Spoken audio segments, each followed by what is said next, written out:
So, welcome again to the Print a Panel podcast. And today, we still don't have anybody who will press the record button for us. And someone didn't get a remote control for the camcorder. What I found out is that one doesn't have a remote control. My bad, I'm sorry. I apologize. All right, so we're going to talk a little bit about ourselves. We never do that. We're going to, never. Actually, what we're doing, guys, is since we've made the jump from March 2017, we recorded our first episode in the podcast format. And please, if you haven't gone back and listened to the awesome archives, go back and take a listen. And just because the comics we're talking about may be a little older, I mean, you can gain some real insight. And we did lots and lots of specials to begin with. We kind of didn't come up with the format we have now until we rolled into the newest iteration. So so let's talk about how we met. So you moved. So I'm from Roanoke, Virginia originally. I met my wife, Heather Green. We couldn't talk about at first. No, we really couldn't. We didn't really talk about it. So met my wife, Heather, early on. We met in March of 2016. Actually, right after she had moved into her new place, and she had just gotten out of a bad relationship. I was out of a bad relationship, and met each other online on a dating site online. Dating site love, yay! I never ever thought I'd ever do one of those. But anyway, so met her online.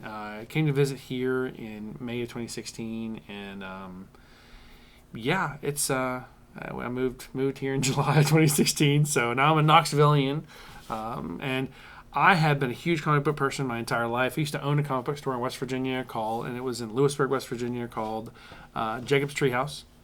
My first son's name is Jacob, so I know, crazy name, right? But I've lived all over. I lived in South Carolina for a while, and post-divorce I moved back to Virginia. So huge comic book fan, had been for most of my life, and had a pull list in Roanoke, and it was getting to be a pain to go back and forth. And when we moved here, I needed to move my pull list. So what we did was we looked around local places. We tried several different places. I'm not going to mention any names because that'd be incredibly rude. But we settled. We went to Sci-Fi City first time, and we saw Walt there. It was no big deal. It was one of those like, at some point I'll probably move here because they had a good discount. Hadn't made our decision up. Went back 2 weeks later and met David. Yeah. And David was he's the right salesman for the job because he knew his product, but he understood what we were looking for. They had a phenomenal discount for their subscribers, and we signed up right there. We had a huge list, and basically every Wednesday we came to see David. So every Wednesday we came to pick up our books. Every Wednesday we came and hung out with David. And after 3 or 4 months of this, we're like, hey. Well, and I close the store every Wednesday because if you don't know a whole lot about comic shops, comic shops are going to do one of two things. Either they're going to get their books on Tuesday, and they're out Wednesday and they do their thing, or they're going to get their books Wednesday and they're quickly throwing things out. So Sci-Fi is or was, I don't know now about their practices. So I want to say, first of all, I still love Sci-Fi. I don't do business there anymore. Once you sever a relationship with a business, it's a little unprofessional to kind of continue to go there. For customers and people that you've known through there, it creates kind of a weird double image. So let me just say right out front, I love Sci-Fi, respect Sci-Fi. Walt is one of my very favorite people on the planet. When I made the choice to leave Sci-Fi, I made the choice because of having a kid. I had a young daughter. She's 4 now. And she needed insurance, and that just wasn't something in a small business that was possible. Anyone that's worked retail has to you all know, sometimes you have to make that move to something else. It's not retail because retail just can't pay you what you need to get paid. Yeah. And they can't pay you that plus you then be able to afford the insurance. Right. And kids are expensive. Yes, they are. At the time I'm working there, but I closed Tuesdays because I'd go grab the comics from the distributor and bring them to the shop, and we'd lay everything out. We'd bag and board and put everything up. And then it made sense that Walt opens up Wednesday morning, I close Wednesday night. Yeah. And so you'd come in, Yeah, we'd come in excited because we're getting our new stock, and we'd hang out and talk. And and we talked about everything because we're getting to know each other. Yeah. I mean, becoming fast friends. Because Heather's got a fantastic personality, and we met Elizabeth. Elizabeth was also there. She was working part-time at the store. My absolute best friend in the world at that point. Yeah.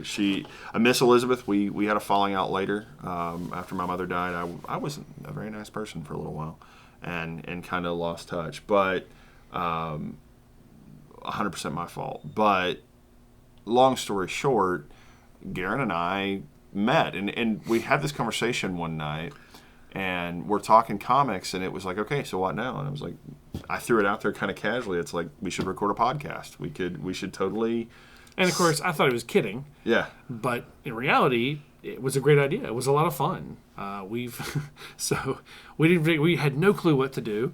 Who knows how to do a podcast? I mean, and the good thing is, podcasting, even though it's been out a decade or more, is such a new medium. There's no wrong answer. Right. I think we made some missteps in some of our first days, but honestly, we were at a better listenership as far as people who were into it at that point in time, because I was running all the social media for the comic book shop, and we had 75 people in that group, and it spread to their friends, and so we had this amazing kind of off the front out to a good run. Now, when I say great, I do understand that there are people on YouTube with 2 million regular viewers or more. So good by my standard and good by the internet standard are two different things.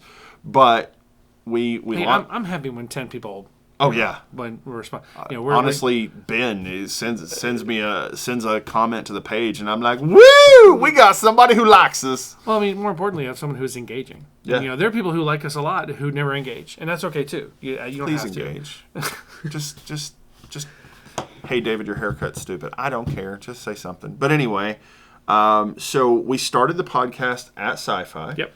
And we would meet once a week. I think generally on a Wednesday night. Yeah. And, you'd buy your books, and then I'd close the store up and get everything done and take the trash out, and then come back and we'd lock everything down. Yeah, and we'd sit and record. Sit and record. It was very gracious of them to allow me to do that. We talked a lot about the Sci-Fi City studio, and when I decided several months later, or not even that, a couple of months later, that I was going to find another job,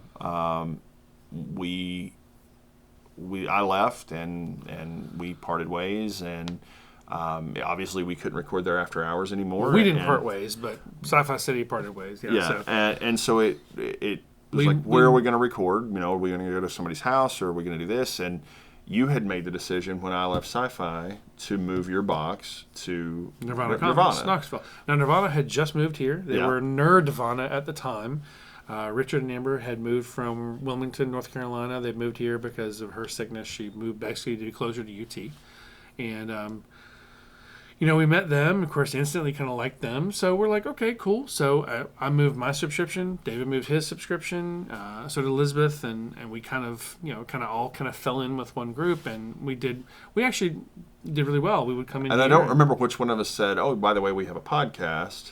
And of course. But Richard immediately was like, yeah, I've got a background in radio and production, and so I'd love for you to come record. And I'm like, well, let us interview you. So we did that a few times. Yeah.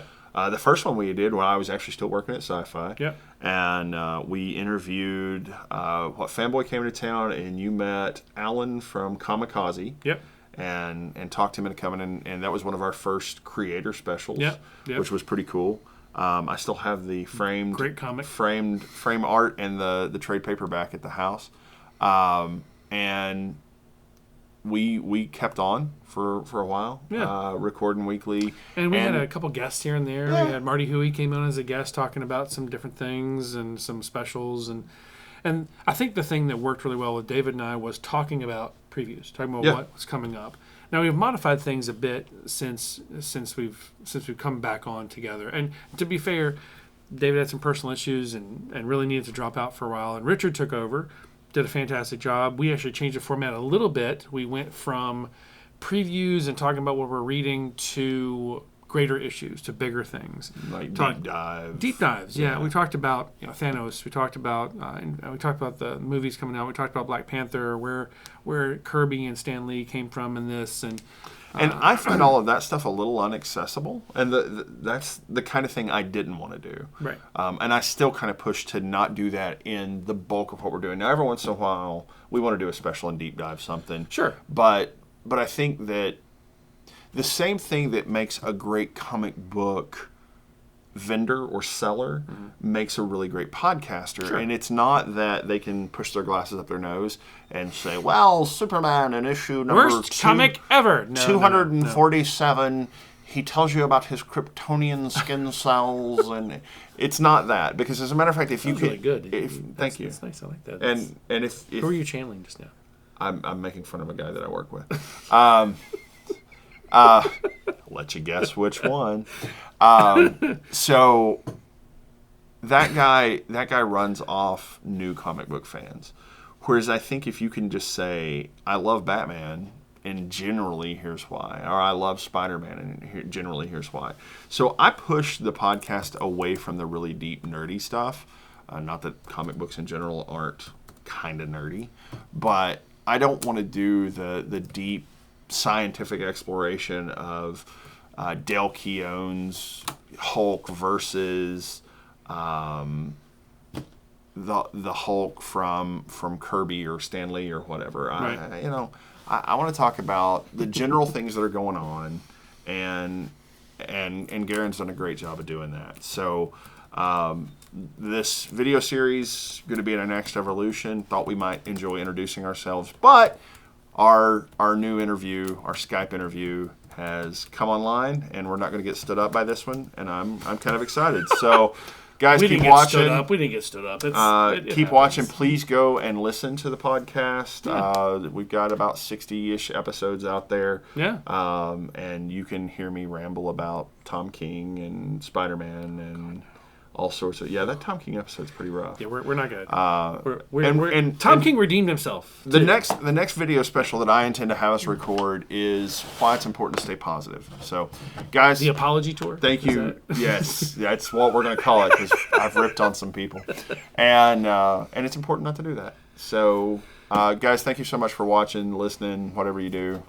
Well, Appreciate he you. has his own bio coming up soon, too. He's going to do it privately in his own private home area and talk privately about his private stuff. I'm not going to talk about my private stuff. Comic book related private stuff? It's okay. I have no comic book related private stuff. Yes, he does. Sure he does. It's coming. Image doesn't do a swimsuit special Oh, anymore. ew. Oh, God, no. It's terrible. Who are you?